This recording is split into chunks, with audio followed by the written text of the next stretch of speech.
如果把航母排除，哪种水面舰艇才是海战老大？在现代的海战中，航母基本上就是评判一个国家海军实力的标杆。有航母虽说不一定稳赢，但总归胜面大。但问题是，航母这东西贵，并且有钱也不一定能造，还可能技术不够，就算有造出来也不一样能用，还有可能放在船坞那儿维修，比如俄罗斯的库兹涅佐夫号，或者没有舰载机，比如土耳其的阿纳多卢级航母。世界上能用航母打架的，一巴掌都能数得过来，所以更多的时候我们是看不见航母互锤的。航母出动基本上都是威慑或者军演，没啥实战的机会，所以火力军就准备举办一个战舰武道大会，看看把航母排除之后，谁才是战舰的老大哥。水上战舰听着就4个字，但包括的东西可不少，像什么航空母舰、巡洋舰、驱逐舰、护卫舰都属于是战舰。鱼雷艇、猎潜艇、布雷舰、反水雷舰艇也可以勉强称为水面战斗舰艇。有一句话说得好，不想当将军的士兵不是好士兵。这些小型舰艇虽然吨位小，但是当老大的心思可从未断过。一听说要公开选老大，都争着过来报名。就算是坟头草已经2米高的战列舰，也掀开自己棺材板跑了过来，表示自己也要争一争老大的位置。秉承着公平的原则，火力军把没有参赛的福特号航母和哥伦比亚核潜艇请过来当裁判。这一次的战舰武道大会，上到两栖攻击舰，下到反水雷舰艇，都是参赛选手。只是在战舰或者说在当前海战这个领域，谁吨位大，谁战力就高。军舰大就意味着搭载的武器种类比较齐全，而且性能更好，具备较为全面的作战能力。现在那些高吨位的战舰，哪一个不是人高马大，战斗力强的离谱？哪一个不能支持远距离的战斗？阿利伯克级驱逐舰从美国本土出发，轻轻松松来到俄罗斯的家门口。典型的以吨位论强弱的军舰，就是航空母舰，越大越牛，航速快，航程远，能打还能跑。一艘1万吨以上的军舰，只要不是作死去揍航母，在海上横着走都没啥问题。对空、对舰、对潜，样样具备，完全吊打小型军舰。遇见航母，就算是不能直接打，也能吹口哨调戏一手。再来看看布雷舰这种小型舰艇，没大哥在身边，他敢横着走吗？拿着长剑和盾牌跟对面的大炮 PK， 那还不如自己给自己来一件，好歹还能留个全尸。被大炮来一下，估计就碎成渣渣了。所以像鱼雷艇、猎潜艇、布雷舰、反水雷舰艇这些吨位一般的小角色，连一场都撑不到。火力军宣布这些小型舰艇直接被淘汰，各位没意见吧？有实力一战的也就剩下战列舰、巡洋舰、驱逐舰、护卫舰以及两栖攻击舰这几种。其中最广泛的认知就是两栖攻击舰可以算是一个小型的航母，搭载各种舰载机、坦克和登陆部队。在海军中，航母是头号战力担当，2号就是两栖攻击舰。所以淘汰赛中，咱们让两栖攻击舰轮空，等下再讨论它是不是名副其实。那么这就剩下了驱逐舰、护卫舰、战列舰、巡洋舰。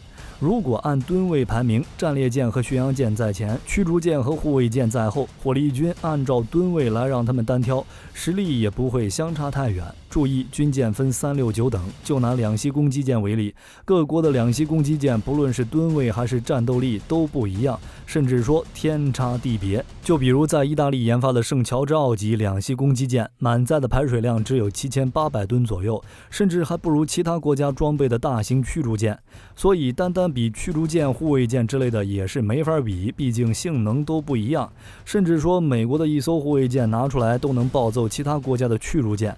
所以火力军就以美国的军舰为例，不掺杂其他国家，一切准备就绪。火力军宣布第1届战舰武道大会正式开赛。坐在裁判席上的就是福特号航母和哥伦比亚级核潜艇。首先出场的选手是老年组的战列舰和巡洋舰，二者会给我们带来怎样精彩的表演呢？让我们拭目目以待。别看战列舰分头草都2米高，以前它可是战舰老大。在海战中，通常是由多艘列成单纵队战列线进行炮战，其舰炮、武器、装甲防护都是远超其他军舰。舰炮的最大口径达到460毫米，最大装甲厚度应该在500毫米左右。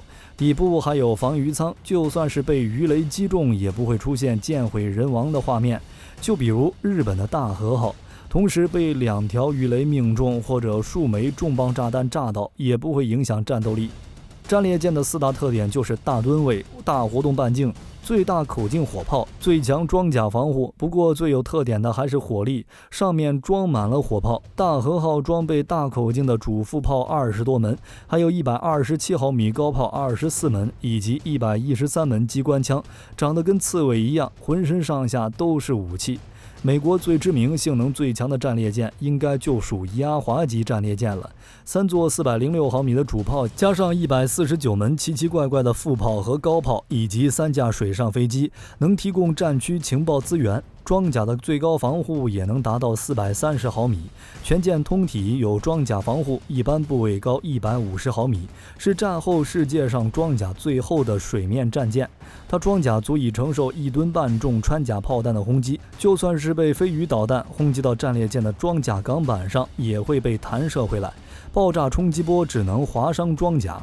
只是第2次世界大战后，由于核武器导弹的出现，国际上出现了大型军舰已经过时的说法，加上航空母舰横空出世，比战列舰更能干。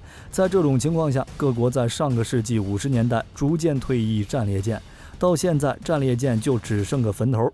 而巡洋舰算是一种加强版驱逐舰，排水量更大、武器装备更强的大型军舰。驱逐舰能干的活，巡洋舰都能干；驱逐舰不能干的活，巡洋舰还是能干。比如独立作战能力和指挥职能，只是巡洋舰强归强，也存在目标大、造价高、航速受到限制等缺点。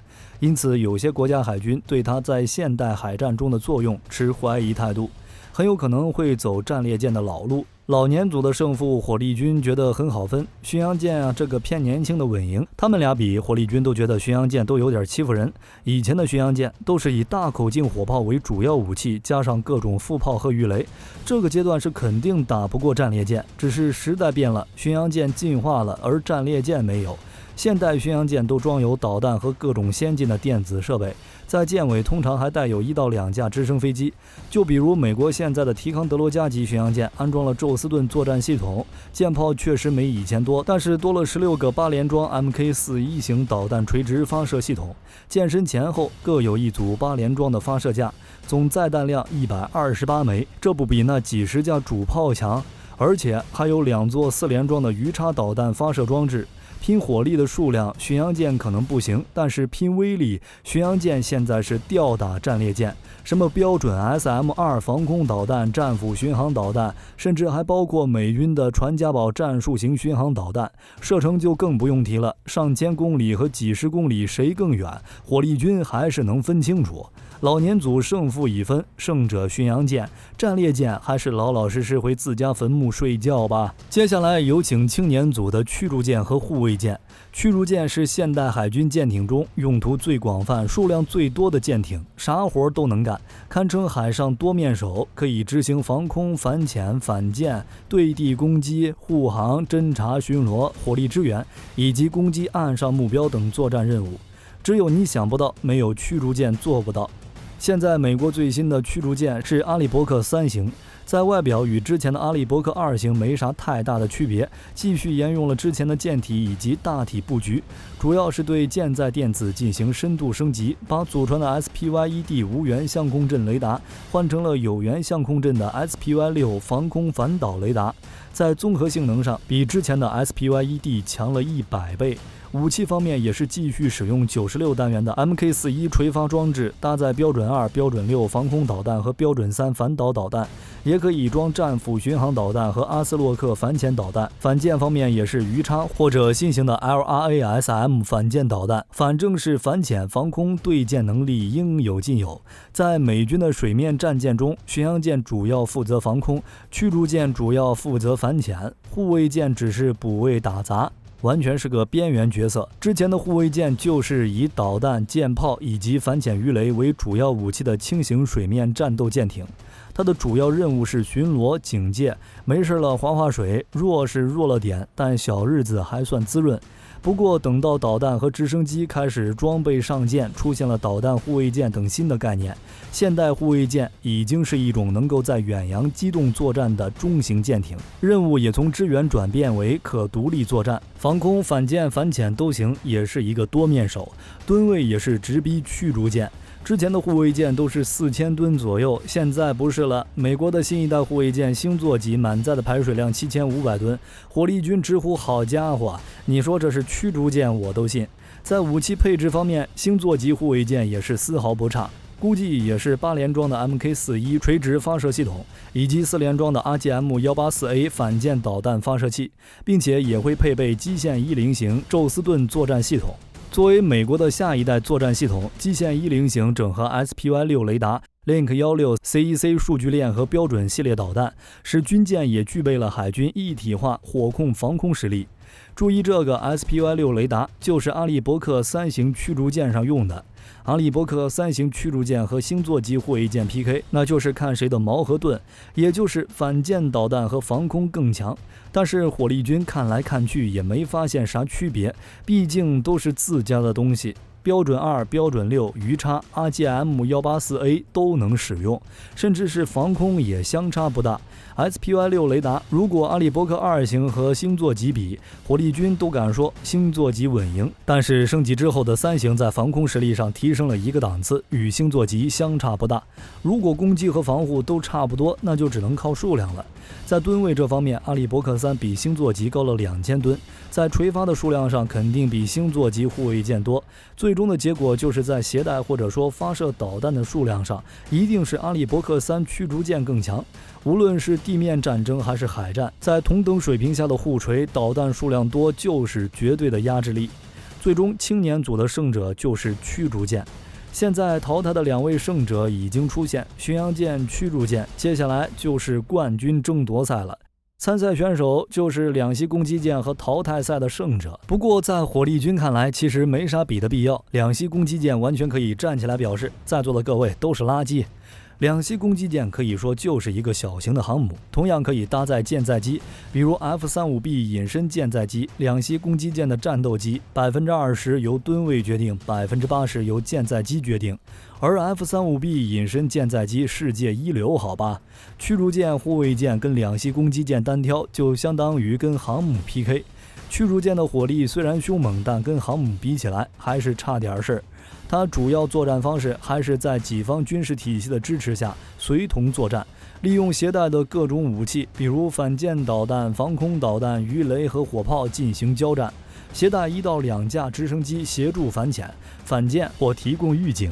在独自作战的情况下，没有空中传感器的支持，驱逐舰只能利用自己的雷达和舰载的直升机搜索。因为地球曲率的限制，军舰的雷达不能发现很远的目标。驱逐舰上的雷达和舰载机、直升机最远的探测距离不过3到400公里。毕竟直升机的预警和侦察能力和固定翼飞机不是一个级别的。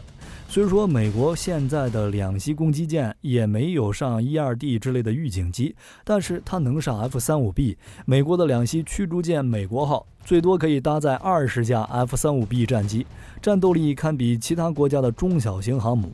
就算是没有预警机也完全够用，毕竟 F-35B 的作战能力强。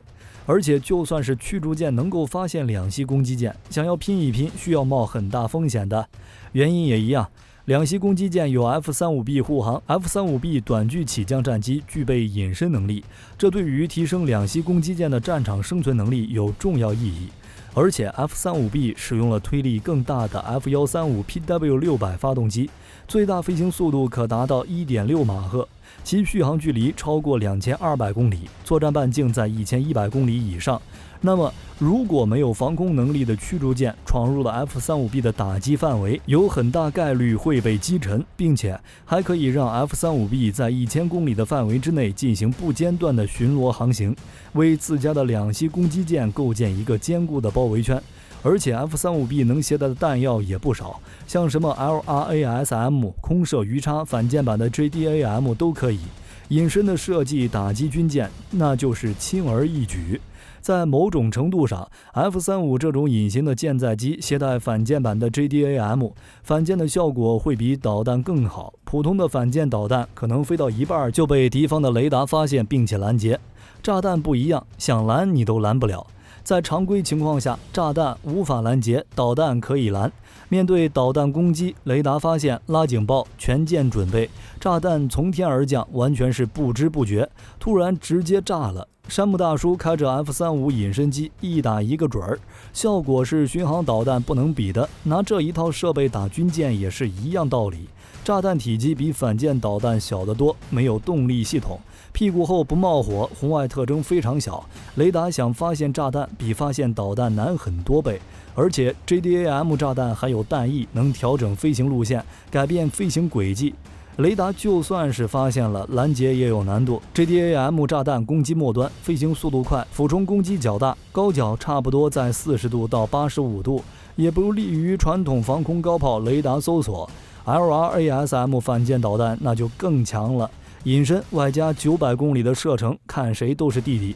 就跟火力军之前的反舰版 B-1B 里面说的一样，2架 B-1B 就能全歼俄军的一支舰队，靠的就是 LRASM 反舰导弹的超远射程和隐身性能。而且它不仅射得远，威力还大，在全弹重量1130公斤的情况下，它还带了一个454公斤的战斗部，只要命中1枚就能重创一艘大型军舰。一架 B-1B 携带36枚，2架就是72枚。F-35B 不管怎么带也能带俩吧，20架就是40架，打爆一艘军舰总没问题。而且预警机这个问题也不是不能解决，以 V-22 轻转旋翼机为平台改装的预警机，之前美国曾向英国推荐过这一方案，称为 WV-22， 后改为 EV-22。虽然 EV-22 瞄准的是出口市场，但是拿过来用在美国级两栖攻击舰上也不是不行，毕竟载机平台的性能有差异。EV-22 如果研制成功，无论是飞行性能还是机载雷达性能，都不会达到目前的舰载预警机的水准。其任务能力显然比 E-2D 逊色，但也足够了。比起之前的预警直升机，已经有了质的飞跃。配合 F-35B 使用，可以将美国级两栖攻击舰获得超过大多数国家航母的海上航空作战能力。想要单挑赢过两栖攻击舰，除了航母，估计没有战舰可以做到。到这儿，第一届战舰武道大会就已经出结果了。火力军宣布，在没有航空母舰的情况下，两栖攻击舰就是老大。巡洋舰和两栖攻击舰这种就没啥必要比较了。而且再过几年，巡洋舰都有可能被淘汰了。咱们尊老爱幼，给他来个荣誉奖第2，不过分吧？驱逐舰就等巡洋舰退休之后再上位。小型的战斗舰艇，老老实实的当小弟就行了。好了，今天的视频到这就结束了。各位老铁认为两栖攻击舰是不是名副其实呢？欢迎在视频下方留言评论。如果内容有不对的地方，也欢迎各位老铁在下方指正。我是火力军，下期见。